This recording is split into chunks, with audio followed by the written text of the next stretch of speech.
എനിക്കൊരു അപൂർവ ഭാഗ്യം കിട്ടിയിരിക്കുകയാണ്.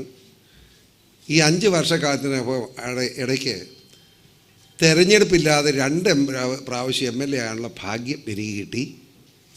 ആ ഭാഗ്യം ഉണ്ടാക്കി തന്ന നമ്മുടെ സ്പീക്കർ ശക്തനോടും മന്ത്രി KM മാണിയോടും മുഖ്യമന്ത്രി ഉമ്മൻചാണ്ടിയോടും ചെറിയ പൊട്ടരാണെങ്കിലും പാവ ഉണ്ണിയാടനോടും ഞാൻ നന്ദി രേഖപ്പെടുത്തുകയാണ്.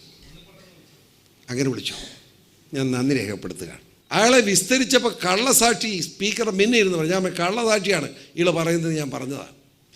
ആ വൃത്തികെട്ട നടപടി നിയമസഭയെ അപമാനിച്ച് കേരള നിയമസഭ ചരിത്രത്തിൽ ഇന്ത്യൻ ജനാധിപത്യത്തിൽ ഒരിക്കലും സംഭവിക്കാൻ പാടില്ലാത്ത ഈ വൃത്തികെട്ട നടപടി ഉണ്ടാക്കി നിയമസഭയെ അപമാനിക്കാൻ ഇടയാക്കിയ ശാർഗധരനെ ഉടൻ പുറത്താക്കാൻ വളരെ ബഹുമാന പുരസ്സരം സ്പീക്കറോട് ഞാൻ ആവശ്യപ്പെടുകയാണ്.